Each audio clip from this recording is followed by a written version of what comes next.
Good morning students, welcome to my class. और आज हम लोग एक नया सब्जेक्ट शुरू कर रहे हैं जिसका नाम है एनवायरमेंटल स्टडीज़, जो कि हमारे ये सेकेंड ईयर के इलेक्ट्रॉनिक्स स्टूडेंट्स और आईएनसी स्टूडेंट्स के लिए है। तो शुरुआत करते हैं हम इसकी। और जो टॉपिक हमें आज कवर अप करना है उसका नाम है इकोलॉजी। तो आइए स्टार्ट करते हैं।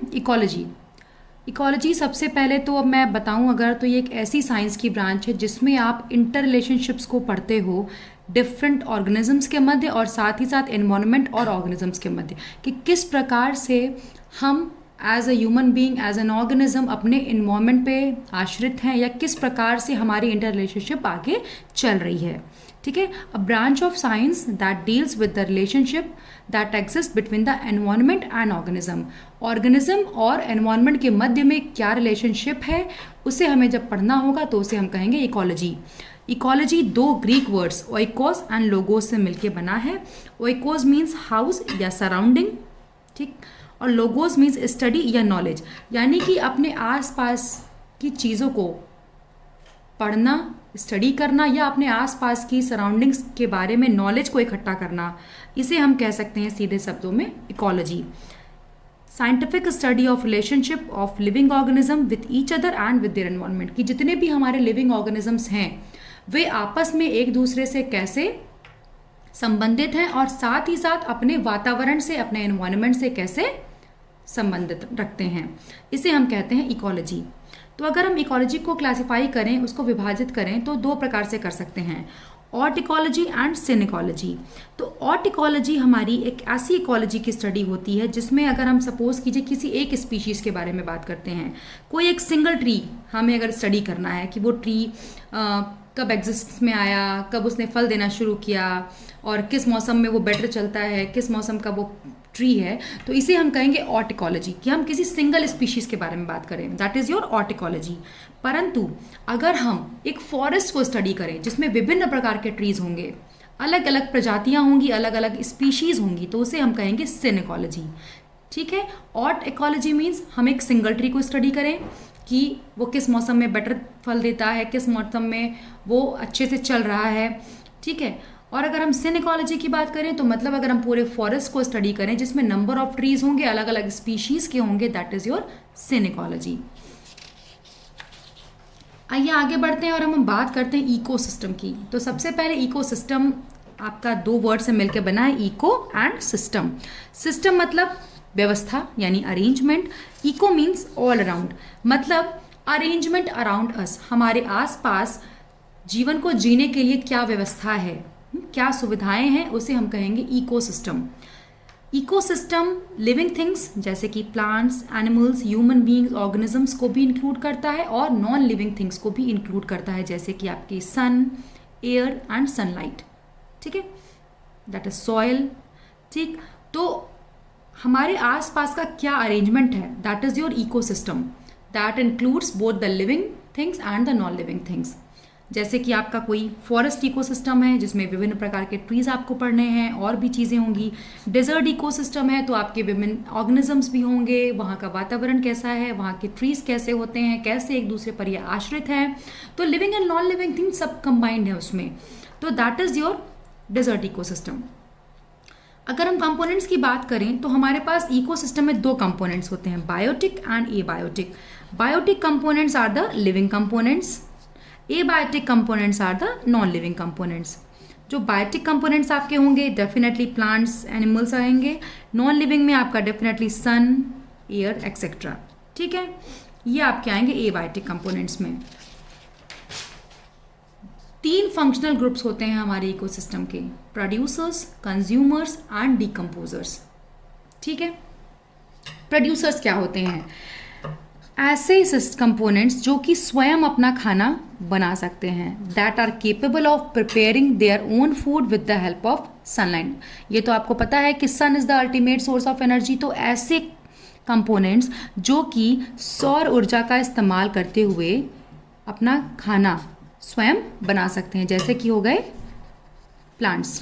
Plants are capable of preparing their own food with the help of sunlight. Photosynthesis की प्रक्रिया वे करते हैं, सनलाइट का इस्तेमाल करते हैं और अपना खाना स्वयं बनाते हैं। नेक्स्ट आपका जो फंक्शनल ग्रुप होता है वो होता है कंज्यूमर्स का। कंज्यूमर्स आपके होते हैं जो कि आपके प्लांट्स को कंज्यूम करते हैं, ठीक है। ये आपके प्रोड्यूसर्स। कंज्यूमर्स को हम 3 भागों में विभाजित करते हैं। हर्बीवोरस जो कि केवल प्लांट्स ईटिंग होते हैं, केवल प्लांट्स खाते हैं। कार्निवोरस जो कि केवल मीट या फ्लैश खाते हैं।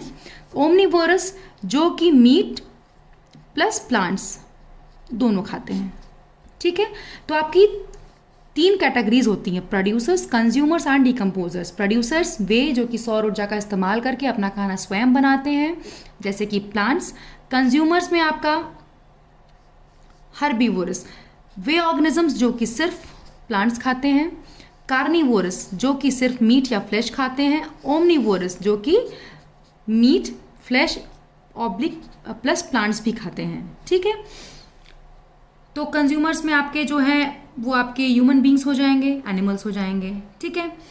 डिकम्पोजर्स अगर हम बात करें तो जो कि डेड बॉडीज पे आश्रित रहते हैं उसे हम कहते हैं डिकम्पोजर्स, जैसे बैक्टीरिया एंड फंजाई जो कि डेड एनिमल्स के ऊपर आश्रित होते हैं और उनका खाना डेड बॉडीज ही होती हैं, डेड एनिमल्स ही होते हैं, that is bacteria and fungi. चलिए अब हम अपने इकोसिस्टम को क्लासीफाई करते हैं कि इकोसिस्टम को हम किस तरह से विभाजित कर सकते हैं।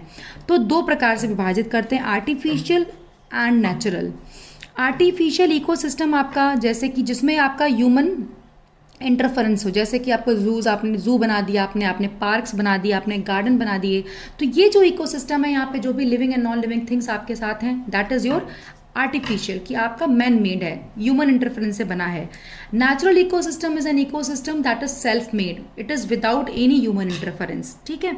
उसमें कोई भी ह्यूमन इंटरफेरेंस नहीं है, सेल्फ जनरेट होता है वो, जैसे कि rivers, forest and deserts, these are the natural ecosystem. अगर नेचुरल इकोसिस्टम की हम बात करें तो 2 प्रकार से हम विभाजित कर सकते हैं, aquatic that is water based and, और दूसरा अगर हम बात करें तो वो है टेरेस्ट्रियल यानी लैंड बेस्ड, ठीक है। तो आपके 2 नेचुरल इकोसिस्टम्स हो गए, aquatic that is water based and terrestrial that is land based. Land based में आपके फॉरेस्ट इकोसिस्टम आ जाएंगे, डेजर्ट इकोसिस्टम आ जाएगा, ग्रासलैंड इकोसिस्टम, माउंटेन इकोसिस्टम, सबकी अपनी एक अलग अलग व्यवस्था है। माउंटेन पे होने वाले ट्रीज आपके नॉर्मल ग्रासलैंड्स में नहीं हो सकते, वो टेम्परेचर उनके अनुकूल नहीं होता। डेजर्ट के जो प्लांट्स हैं जिनको कम पानी में रहने की आदत है वो आपके ग्रासलैंड एरिया में नहीं सर्वाइव कर सकते। एक्वाटिक की अगर हम बात करें तो 2 प्रकार के इकोसिस्टम होंगे, मरीन एंड फ्रेश वाटर, ठीक है। और फ्रेश वाटर में जैसे कि आपका रिवर, लेक, वेटलैंड्स हो गए, ये आपके हो गए फ्रेश वाटर इकोसिस्टम। और एक्वाटिक में दूसरा है आपका मरीन इकोसिस्टम, ठीक है, जो कि ओशन वगैरह होता है। अब आइए हम डिस्कस करते हैं कि एनर्जी का फ्लो हमारे इकोसिस्टम में कैसे होता है। तो सबसे इंपॉर्टेंट चीज़ ये है कि हमारे कंज्यूमर्स कितने प्रकार के हैं। सबसे इंपॉर्टेंट चीज़ आपका sun is the ultimate source of energy, ठीक। प्रोड्यूसर्स यानी plants, because why they are producers, because they are capable of preparing their own food with the help of sunlight by the process of photosynthesis. तो sun से energy लेकर producers यानी plants ने food अपना बनाया। तो जो एनर्जी फ्लो होता है हमारा इकोसिस्टम का, उस एनर्जी फ्लो में सबसे पहले सन आपके प्राइमरी सोर्स है एनर्जी का, अल्टीमेट सोर्स है एनर्जी का। उस सन से आपके प्रोड्यूसर ने एनर्जी ली, ठीक है, प्लांट्स ने, फिर उस प्लांट्स को आपके प्राइमरी कंज्यूमर्स ने खाया, ठीक है, जो कि आपके क्या होते हैं, हर्बीवोर्स होते हैं, जो कि सिर्फ प्लांट्स पे डिपेंड रहते हैं, जैसे गोट एंड काऊ। फिर उनकी एनर्जी ट्रांसफ़र हुई सेकेंडरी कंज्यूमर्स में, सेकेंडरी कंज्यूमर्स, ठीक है, जैसे कि आपका डॉग हुआ, ठीक है, कैट हो गई, ये आपके हो गए सेकेंडरी कंज्यूमर्स। फिर इन सेकेंडरी कंज्यूमर से एनर्जी हमारी ट्रांसफ़र हुई टॉप कंज्यूमर्स या टर्शरी कंज्यूमर्स में, जैसे कि आपका लॉयन हो गया। फिर ये लॉयन वगैरह जब डेड हुए तो उनको डिकम्पोजर्स ने खाया, जैसे बैक्टीरिया एंड फंजाई। फिर डिकम्पोजर्स के द्वारा जो एनर्जी ली गई उन्होंने उसे वातावरण में यानी एनवायरनमेंट में ट्रांसफ़र कर दिया। तो आप ये चीज़ देखिए कि आपका 10% ही जो है एनर्जी एक लेवल से दूसरे लेवल तक जा रही है, ठीक है। 1 लाख जूल से यहाँ 10,000 जूल, 10,000 जूल से 1,000 जूल, नेक्स्ट लेवल पे 100 जूल, फिर 10 जूल। तो आप ये देखिए कि केवल जो भी एनर्जी का प्रतिशत है वो केवल 10% ही नीचे की लेवल तक जा रहा है। ठीक है, तो हमें क्या समझ में आया कि sun is the ultimate source of energy. उनको प्लांट्स ने लिया, प्रोड्यूसर्स ने, फिर अब जो उन्होंने खाना बनाया, एनर्जी ट्रांसफ़र करी, फिर गोट या काऊ ने उसे खाया, ग्रास हॉपर ने प्लांट्स खाए, ठीक है, एनर्जी उनमें ट्रांसफ़र हुई। उस एनर्जी का 10% फिर सेकेंडरी कंज्यूमर्स तक गया, जो कि डॉग और फ्रॉग ने अगर ग्रास हॉपर्स को खा लिया। फिर सेकेंडरी कंज्यूमर्स को अगर लॉयन ने खाया तो उस एनर्जी का 10% उनके पास ट्रांसफ़र हुआ। फिर लॉयन जब डेड हुए तो उनका 10% ट्रांसफ़र हुआ डिकम्पोजर्स तक, ठीक है, बैक्टीरिया एंड फंजाई तक। अब ये बैक्टीरिया एंड फंजाई क्या करेंगे, उस एनर्जी को एनवायरनमेंट में रिलीज कर देंगे।